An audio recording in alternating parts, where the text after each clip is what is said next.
تو اس میں اسلوب استعمال ہوتا ہے جو ہم علم المعانی میں اکثر استعمال کرتے ہیں، کچھ اسلوب ہیں، تو یہاں اسلوب التفات استعمال ہو چکا ہے۔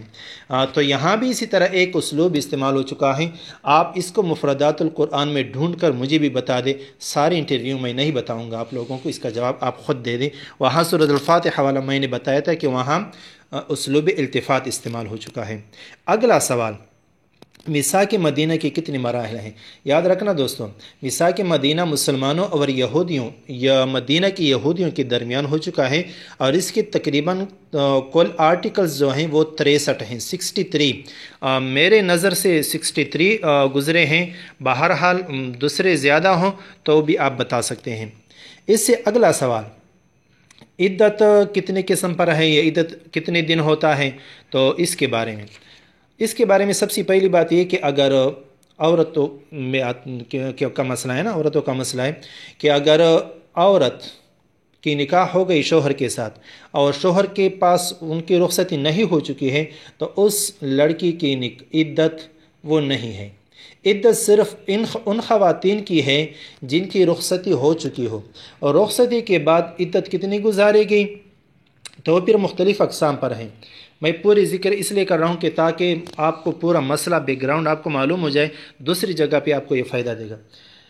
اگر اس عورت کی خاوند وفات ہو جائے تو پھر ہے 4 مہینے 10 دن، اور اگر خاوند نے اس کو طلاق دی تو اگر 2 پھر طریقے ہیں۔ اگر وہ عورت پریگننٹ ہے، مثال کے طور پر ان کے پیٹ پہ حمل ہے، تو پھر وضع حمل ان کی عدت ہوگی، جب تک ان کا بچہ پیدا نہ ہو جائے اس وقت تک اس کی عدت ختم نہیں ہوتی۔ اور اگر مثال کے طور پر وہ پریگننٹ نہیں ہے، اس کے پیٹ پہ حمل نہیں ہے، تو پھر 3 حیض یہ عدت ہے۔ حیض سے کیا مراد ہے؟ جو عورتوں کی اپنی بیماری ہے جو مہینے میں تقریباً ایک بار آتی ہے، 6 دن 7 دن 8 دن ہوتی ہے، تو تقریباً 3 مہینے بنتی ہے۔ تو 3 حیض یہ بھی عدت ہے، 4 مہینے 10 دن یہ بھی عدت ہے، اور وضع حمل بچہ پیدا ہو جائے یہ بھی عدت کی ایک قسم ہے۔ بعض عورتوں کی عدت یہ ہوتی ہے، پورے تقریباً میں نے آپ کو بتا دیا۔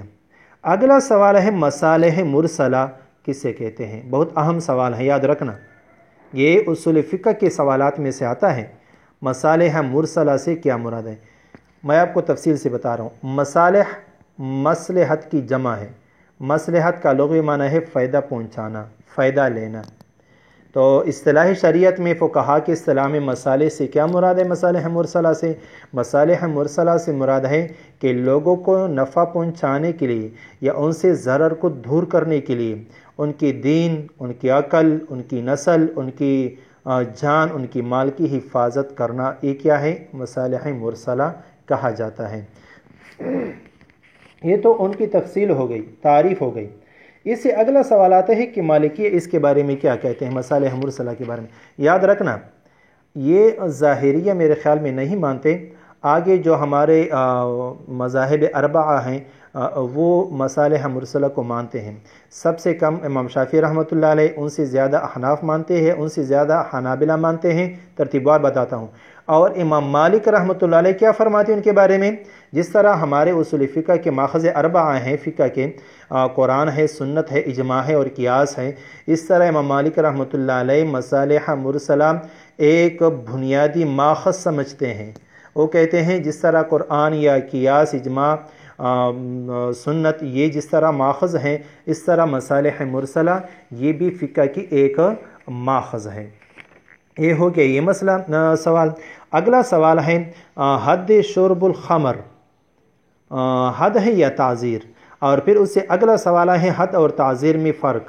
سب سے پہلے میں حد اور تعزیر میں آپ کو فرق بیان کر رہا ہوں، پھر اس کے بعد میں آپ کو بتا رہا ہوں کہ یہ شراب کا پینا یہ حد میں آتا ہے یا تعزیر میں آتا ہے۔ دیکھو دوستو، اللہ تعالیٰ کی طرف سے جو حدود مقرر ہیں، جو سزائیں مقرر ہیں، وہ 3 قسم پر ہیں، یاد رکھنا۔ ایک ہے کفارہ، دوسرا ہے حدود، اور تیسرا ہے تعزیر۔ صرف میں آپ کو بیان کر رہا ہوں تعریف حدود کی۔ کفارہ آپ جانتے ہو، جیسے کسی نے روزہ توڑ دیا تو روزے کے، رمضان کا روزہ رمضان کے دنوں میں توڑنا، 60 روزے وہ پھر رکھے گا کفارہ لگاتار، یہ کے بعد دیگرے، تو اس کو کیا کہا جاتا ہے؟ کفارہ مثال. جس طرح قسم کا کفارہ ہے 3 روزے رکھنا، یہ کفارے میں آتا ہے. زہار کا کفارہ ہے. لیکن حدود کسے کہتے ہیں؟ حدود یہ حق اللہ کو کہا جاتا ہے، اللہ تعالیٰ کی حق ہے، لیکن یہ ایسا حق ہے اللہ تعالیٰ کی کہ اس میں بندہ تصرف نہیں کر سکتا. حدود اس کو کہتے ہیں. اور تعزیر کسے کہتے ہیں؟ تعزیر بھی اللہ تعالیٰ کی حق ہے، لیکن اس میں فرق یہ ہے کہ اس میں بندہ تصرف کر سکتا ہے. یعنی حدود جتنا مقرر ہے، ہاتھ کاٹنا، چور کا ہاتھ کاٹا جائے گا، زانی کو 100 کوڑے لگائے جائیں گے. یہ 100 کوڑوں سے نہ قاضی کم کروا سکتا ہے نہ زیادہ کروا سکتا ہے. کوئی حاکم بادشاہ اس کو نہ کم کروا سکتا ہے نہ زیادہ کروا سکتا ہے. کیوں؟ کیونکہ اللہ تعالیٰ کی حدود ہیں، اس میں کسی کو دخل نہیں. تعزیر کہتے ہیں کہ بندہ اس میں تصرف کر سکتا ہے. مثال کیا ہے؟ مثال یہ ہے کہ جو ہماری عدالتیں ہیں، جج ہیں، منصفانہ عدالت ہے، تو وہ جو سزا سنا دے تو وہ ان میں آتی ہے، تعزیر میں آتی ہے. یعنی کم بھی ہو سکتا ہے، زیادہ بھی ہو سکتا ہے. مثال کے طور پر کوئی نماز نہیں جاتا جماعت کے لیے، اس کو 5 کوڑے لگا دو، 5 کوڑے لگا، یہ تعزیر ہے. کوئی دوسری گناہ کرتا ہے، ادبی بے اخلاقی کرتا ہے، اس کو سزا سنا دو. کوئی مثال کے طور پر غلط کام کرتا ہے، اس کو ملک بدر کر دو، اپنے ملک سے نکالو. کسی کا کان آپ نے پکڑ کر تھوڑا سا کھینچ لیا، بھی تعزیر میں آتا ہے. لیکن یہ تو میں نے تعزیر کی مثال بیان کی. ابھی شراب کا پینا یہ تعزیر میں آتا ہے یا نہیں؟ عام طور پر مشہور ہے کہ شراب کی حد کتنی ہے؟ 80 کوڑے ہے. لیکن ہمارے آپ کا اگر انٹرویو میں سوال ہوا تو یاد رکھنا، وفاقی حکومت نے 2014 میں یہ شرعی عدالت کے سامنے یہ بل پیش کیا کہ یہ اس میں آتا ہے، تعزیر میں آتا ہے یا حد میں آتا ہے، یاد رکھنا. تو وفاقی شرعی بینچ نے، ہمارے پاکستان وفاقی شرعی بینچ نے 2014 کا فیصلہ ہے، انہوں نے فیصلہ سنا دیا کہ یہ تعزیر میں آتا ہے، حد میں نہیں آتا. کیوں؟ اس لیے کہ حضور صلی اللہ علیہ وسلم نے کیا کہا ہے اس کے بارے میں قرآن میں حکم نہیں آیا ہے، صرف یہ آیا ہوا ہے کہ شراب جو ہے یہ حرام ہے. خمر والمیسر رجس من عمل الشیطان.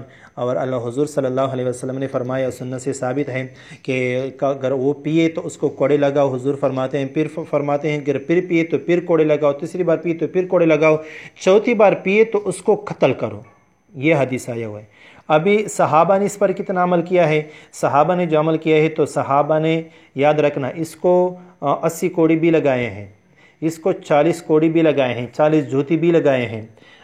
یہ ان کے شراب پینے والے کے اعتبار سے. تو یاد رکھنا، یہ جو کمی زیادتی آ گئی تو میں نے پہلے سے آپ کو بتا دیا نا کہ اگر تعزیر کمی زیادتی کوئی بندہ تصرف کر سکے تو کس چیز میں آتا ہے؟ تعزیر میں آتا ہے. تو شراب کا پینے والا پر جو حد جاری ہوتا ہے اس کو حد نہیں کہا جاتا، اس کو تعزیر کہا جائے گا. اور وفاقی عدالت نے جو فیصلہ پھر سنا دیا 2014 میں، انہوں نے پھر یہ کہا کہ تعزیر میں آتا ہے، حد میں نہیں آتا. چلو آپ کا یہ سوال بھی ہو گیا.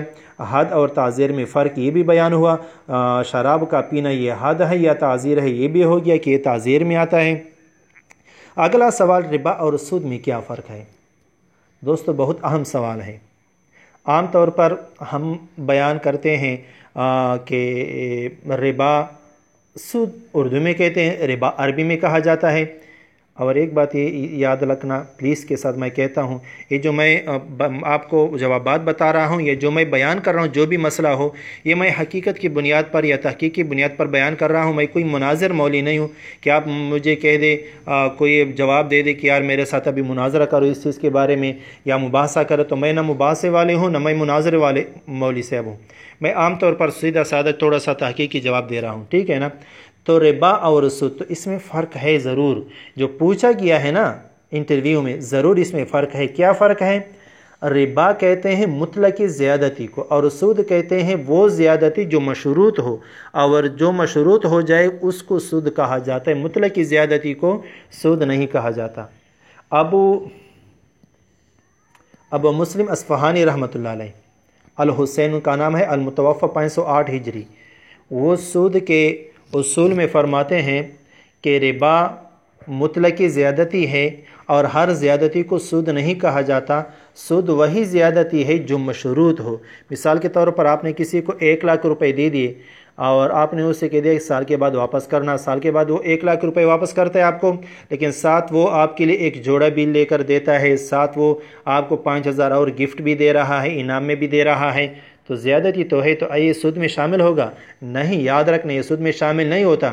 اگر آپ نے شرط لگا دیا کہ میں جناب والا آپ کو 1 لاکھ روپے دیتا ہوں، سال کے بعد آپ نے مجھے واپس کرنا ہے 1,10,000، تو یہ مشروط ہو گیا، یہ سود میں آتا ہے، وہ سود نہیں ہے۔ حالانکہ ادھر بھی زیادتی ہے، ادھر بھی زیادتی ہے، تو ہر زیادتی کو سود نہیں کہا جاتا، ربا نہیں کہا سود نہیں کہا جاتا، وہ صرف زیادتی ہے، ربا ہے، لیکن وہ زیادتی سود ہے جو مشروط ہو۔